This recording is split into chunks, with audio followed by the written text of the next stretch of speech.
Assalamualaikum warahmatullahi wabarakatuh. Innal hamdalillah nahmaduhu wa nasta'inuhu wa nastaghfiruh wa na'udzu billahi min shururi anfusina wa min sayyiati a'malina may yahdihillahu fala mudhillalah wa may yudlilhu fala hadiyalah. Asyhadu an la ilaha illallah wahdahu la syarikalah wa asyhadu anna Muhammadan abduhu wa rasuluh. Allahumma salli wa sallim wa barik ala sayyidina Muhammad wa ala alihi wa ashabihi ajma'in. Ayyuhal hadirun, ittaqullaha haqqa tuqatih wa la tamutunna illa wa antum muslimun.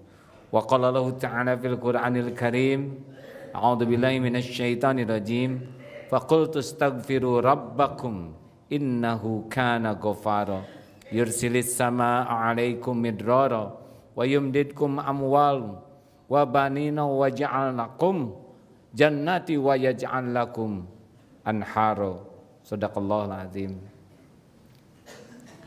Mudah-mudahan setiap persoalan yang kita hadapi menjadikan diri kita lebih bersih dari dosa, menjadikan kita lebih berkualitas, menjadikan kita lebih bahagia. Karena tidak ada persoalan yang berbahaya. Hidup ini pasti banyak masalah dan tidak ada masalah yang bahaya.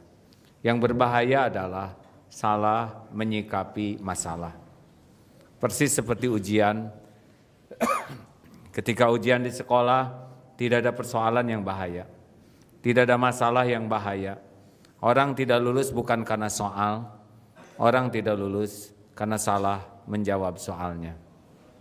Jadi kalau kita menderita bukan masalah keuangan, kalau kita menderita bukan masalah rumah tangga, kalau kita menderita bukan masalah kesehatan, kita menderita karena salah menyikapi masalah.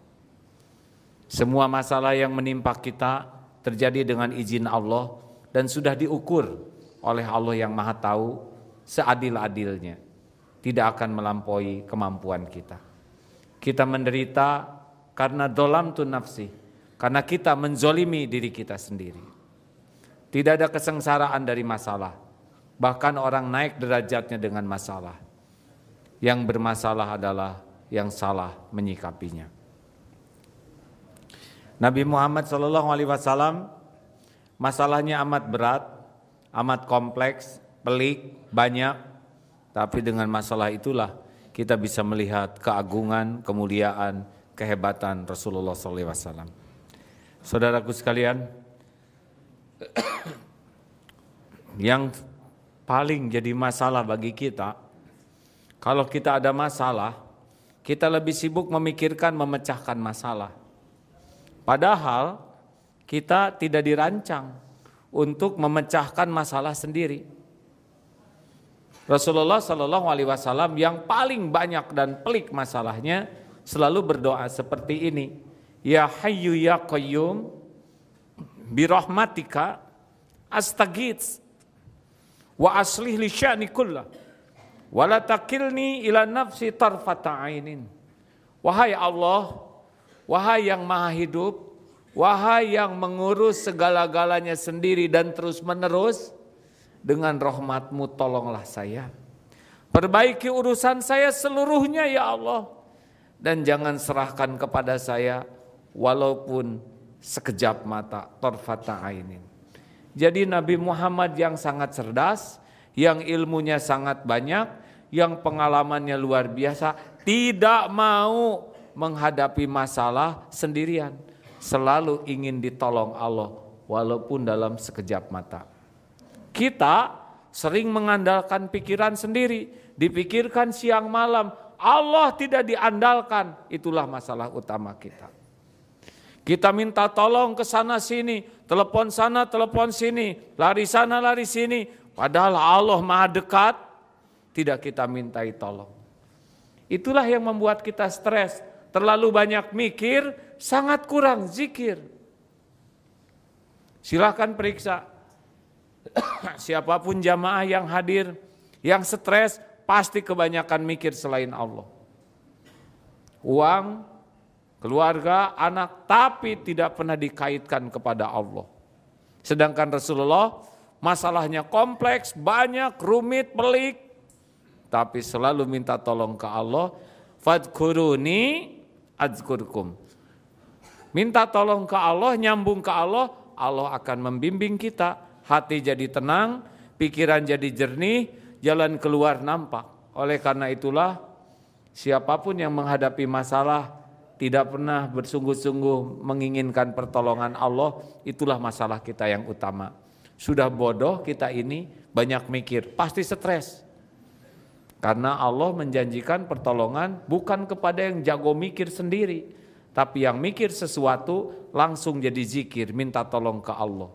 Fadkuruni adzkurkum. Kita ingat Allah, Allah ingat kita dengan spesial. Yang kedua, masalah kita adalah seperti sedang naik mobil, nyetir mobil, kaca mobil kotor. Kita mati-matian ingin melihat jalan, pasti menderita. Sepanjang jalan gelisah, sepanjang jalan susah, dan memang susah cari jalan karena tertutup oleh kotor. Yang harus kita lakukan sebetulnya bukan memikirkan jalan dulu, yang harus kita pikirkan bersihkan itu jendela. Kalau jendela bersih, kaca bersih, pasti tenang. Kalau tenang, jendela bersih, jalan kelihatan. Itulah yang dimaksud dengan tobat. Setiap dosa yang kita lakukan, selain mengundang petaka bagi kita, dia menutup pandangan kita terhadap solusi, menutup pandangan kita terhadap ketenangan dan jalan keluar. Makanya orang-orang yang banyak dosa tidak ada cerita tenang dalam hidupnya, tidak akan pernah tenang. Kalau kita banyak masalah dalam hidup, sebetulnya yang paling penting adalah yang segera dilakukan, tobat. Bersihkan kaca mata hati kita. Datang kepada Imam Hasan Al-Basri. Ya Imam, saya ini banyak masalah. Saya dililit hutang. Apa amalan yang harus saya lakukan? Tobat. Perbanyak tobat. Pergilah. Datang lagi, Imam, usaha saya lagi susah. Pembeli tidak ada. Kurang rezeki. Kira-kira amalan apa yang harus saya lakukan? Perbanyak tobat. Karena maksiat menghalangi rezeki yang berkah. Tobat. Siapa tahu selama dagang sering sumpah palsu. Timbangan dikurangi. Memuji-muji dagangan. Padahal tidak sesungguhnya. Uangnya dapat, berkahnya hilang. Itu yang bikin tidak bahagia. Tobat. Datang lagi. Syekh, saya belum dapat jodoh nih. Ada amalan? Tobat. Saya belum punya anak, ada amalan? Tobat. Santrinya bertanya, ya Syekh, mengapa tiap orang datang jawabannya sama? Harus memperbanyak tobat. Dibacalah surat Nuh ayat 10, 11, 12. A'udzubillahi minasyaitonirrajim. Faqultu astaghfiru rabbakum innahu kana ghafara. Aku katakan padamu, perbanyaklah istighfar. Perbanyaklah tobat. Sesungguhnya Allah Maha Pengampun. Yursilis sama alaikum midrara. Maka Allah akan menurunkan hujan yang lebat. Syariat tobat bisa membuka pintu rezeki seperti hujan lebat. Wa yumdidkun amwal wa banin. Allah akan membanyakan amwal, harta dan anak. Jadi syariat tobat, turun hujan rahmat, karunia Allah rezeki, juga Allah akan memperbanyak harta. Allah akan memberikan anak. Dan Allah wajaj'al lakum jannati wa yaj'al lakum anhar. Allah akan membukakan karunia pintu, karunia kebun-kebun dan sungai-sungai. Artinya jalan-jalan kebaikan. Karena apa? Karena Allah innallaha yuhibbut tawabin wa yuhibbul mutatahhirin. Sesungguhnya Allah sangat senang, sangat mencintai orang yang tobat. Jadi kalau ada orang yang rajin ibadah tapi tidak pernah tobat, itu malah Allah tidak suka karena tidak mungkin dia tanpa dosa. Ada orang yang berbuat dosa dan tersungkur dia taubat nasuha, bisa lebih dicintai Allah. Dosa yang mengantarkan kita bertobat itu jauh lebih disukai Allah dibanding taat yang membuat kita ujubria dan takabur. Taat apa yang menghasilkan kebusukan hati? Oleh karena itulah saudaraku sekalian, kalau galau, resah, banyak masalah, langsung pikirannya satu, Allah lah yang bisa menolong dan gerbangnya adalah tobat. Rasulullah SAW bersabda, man lazimal istighfar, barang siapa yang terus tobat, memperbanyak istighfar, ja'alallahu lahu min kulli hamin farajan. Satu, oleh Allah akan diberikan hati yang lebih nyaman. Dari galau, sempit, tertekan, belang saja jadi enak. Persoalan masih ada, persoalan masih rumit, tapi kalau hati sudah tenang, sudah enak. Yang kedua, wanajimal istighfar kulli hamin farad wa min kulli daiqin makhrajan. Kalau hati sudah dibuat tenang, nanti yang kedua Allah akan memberikan jalan keluar. Ada saja jalannya. Ada yang ngasih modal, ada yang ini, yang hutang malah dia merelakan. Dan yang ketiga, Allah akan memberikan warazaqahu min haitsu la yahtasib.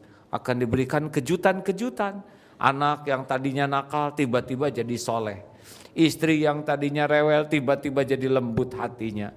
Badan yang rapuh tiba-tiba lebih mudah sehat. Tidak selalu dalam bentuk uang. Yang tadinya jarang tahajud jadi nikmat tahajud. Yang tadinya susah ngapalin Quran jadi mudah hafal Quran. Yang tadinya kawan-kawannya orang-orang yang lalai tiba-tiba jadi dekat dengan ulama, orang-orang yang soleh. Dimudahkan oleh Allah yang tidak terpikirkan. Itu barokah dari tobat. Rasulullah SAW 100 kali sehari. Padahal beliau tanpa dosa. Nabi Adam persoalan pelik, dari sorga diturunkan ke bumi. Dari segala cukup menjadi tidak punya. Dari dekat dengan istri menjadi jauh. Gerbangnya adalah tobat. Rabbana zolamna anfusana wa illam tagfir lana wa tarhamna lanakunanna minal khasirin. Duhai Tuhan kami ngaku sudah zolim kepada diri kami sendiri. Sekiranya Engkau tidak mengampuni, tidak mencurahkan rahmat, kami pasti rugi. Selamat dengan tobat. Nabi Yunus meninggalkan umat, ditegur oleh Allah dengan 3 kegelapan. Satu, gelapnya malam, ditangkap oleh orang-orang, dikecemplungkan ke laut, masuk ke dalam gelapnya lautan, Allah takdirkan datang ikan besar dan dimakan. Gelapnya perut ikan, lolos. Oleh apa? Tobat. La ilaha illa anta subhanak inni kuntu minaz zalimin. Tiada ilah selain Engkau ya Allah. Maha suci Engkau, sedang saya ini orang yang zalim ya Allah. Lolos 3 kegelapan dengan tobat. Oleh karena itu hadirin, tobat itu membersihkan. Tobat itu memadamkan. Tobat itu kunci pembuka gerbang. Tidak ada yang membuat kita menderita selain dosa kita sendiri. Dari mulai balik dulu. Dari mulai balik, mungkin pacaran, belum lagi nyakitin orang, belum lagi mendolimi orang tua, belum lagi ngambil hak orang, belum lagi yang mendekati zina, yang memakan yang tidak halal. Itu terakumulasi, semua dosa kita ada. Dan satu persatu akan datang dalam berbagai bentuk kepahitan. Kalau kita tobat, bisa jadi dengan taubat nasuha, terambil, terhapus seperti pohon yang tercabut sampai ke akar-akarnya. Tidak ada lagi petaka. Kalaupun ada kepahitan sesudah tobat, itu sekedar pengangkat derajat. Oleh karena itu, masalah terbesar kita adalah kita memperbanyak mikir tanpa zikir. Seharusnya setiap mikir jadi zikir. Dan yang kedua, kita tidak mengawali dengan tobat, padahal penghalang semua karunia adalah dosa. Sibuklah dengan tobat, hati ditenangkan, jalan keluar akan dibimbing oleh Allah nampak, dan kejutan-kejutan yang tidak disangka akan berlimpah bagi ahli taubatan nasuha. Barakallahu li wa lakum.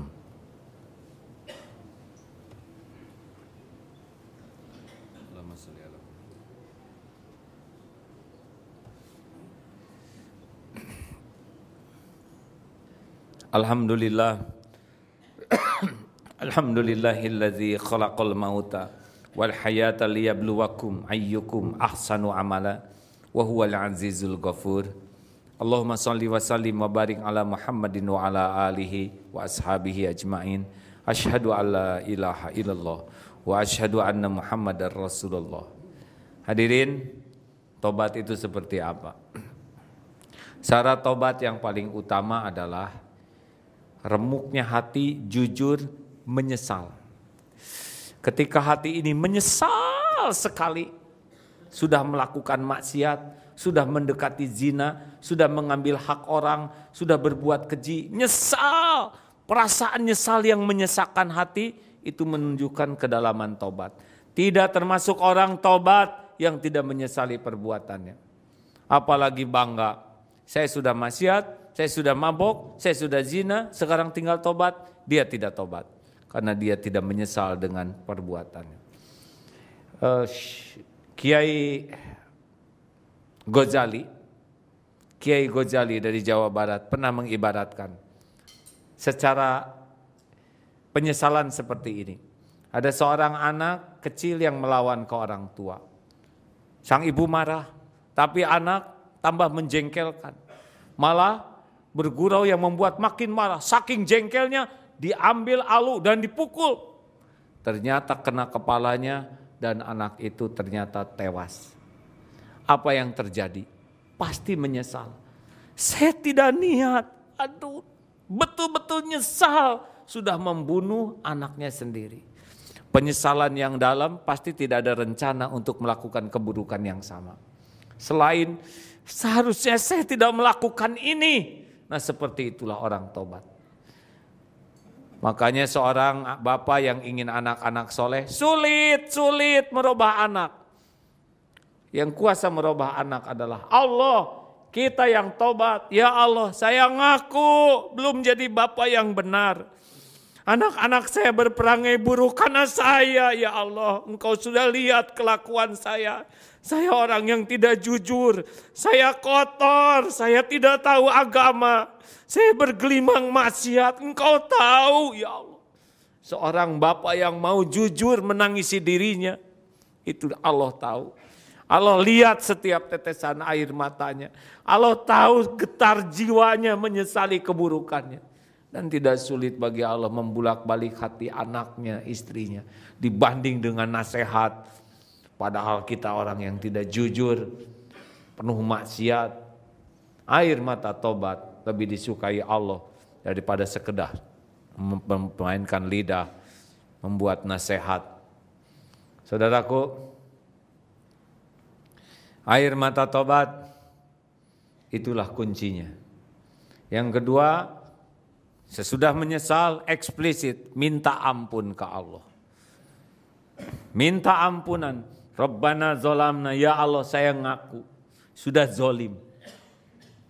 Atau seperti doa Nabi Yunus, la ilaha illa anta, tiada ilah selain engkau, subhanaka, maha suci engkau ya Allah.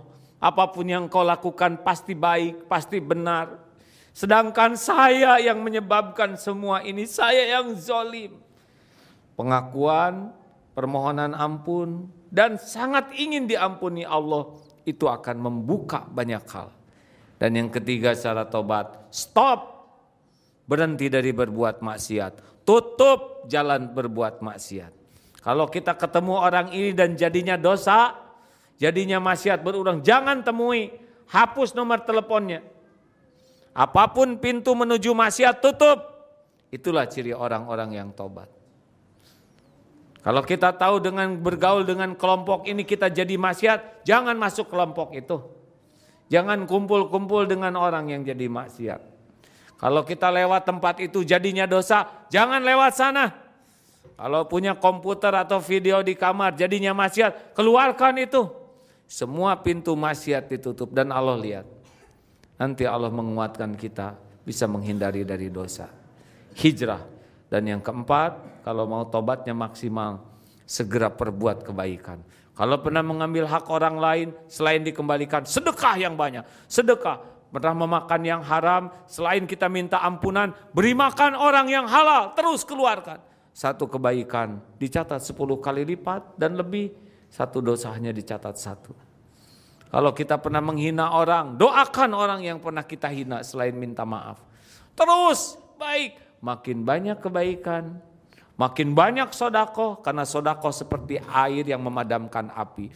Merasa dosa besar, sedekah, jual kendaraan, jual tanah, ambil deposito, wakafkan, sedekah yang banyak. Itu akan membuat hati semakin tenang. Semakin banyak dosa yang terhapus, hati semakin dibuat tenang.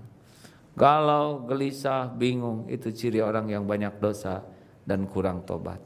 Mudah-mudahan setiap masalah yang hadir menghasilkan kebaikan bagi kita, yaitu membuka keyakinan ke Allah dan membuat kita taubat nasuha, bersih dari dosa. Dari sanalah solusi akan Allah berikan. Allahumma salli wa sallim wa barik ala Muhammadin wa ala alihi wa ashabihi ajma'in. Allahumma ighfir lil mu'minina wal mu'minat wal muslimina wal muslimat al ahya'i minhum wal amwat. Allahumma rabbana zalamna anfusana wa illam taghfir lana wa tarhamna lanakunanna minal khasirin. La ilaha illa anta ya Rabb, subhanaka inna kunna minadh zalimin. Allahumma ij'alna minat tawwabin waj'alna minal mutatahhirin waj'alna min ibadikas salihin. Allahumma inna nas'aluka taubatan nasuha ya Allah, wa taubatan qablal maut, wa rahmatan 'indal maut, wa maghfiratan ba'dal maut. Allahumma hawwin 'alaina fi sakaratil maut. Allahumma inna nas'aluka husnal khatimah wa na'udzubika min su'il khatimah. Ya Allah, ampuni sebusuk apapun hidup yang pernah kami jalani, sekelam apapun masa lalu kami ya Allah. Ampuni dosa yang sengaja, yang tidak sengaja. Ya Allah, ampuni dosa yang berulang-ulang kami lakukan ya Allah. Ampuni dosa yang sembunyi-sembunyi, yang terang-terangan. Ya Allah, ampuni kezaliman kami kepada ibu bapak kami. Ampuni kezaliman kami kepada keluarga dan keturunan kami. Ampuni kezaliman kami kepada orang-orang yang Engkau cintai ya Allah. Ampuni kezaliman kami kepada kaum du'afa ya Allah. Allahumma inna nas'aluka ridhaka wal jannah wa na'udzubika min sakhatika wan nar. Ya Allah, jangan biarkan duniawi ini menyilaukan kami. Titipkan kepada kami dunia yang halal barokah, jauhkan dari yang haram dan subhat. Ya Allah, jangan biarkan nafsu membuat kami bergelimang dosa.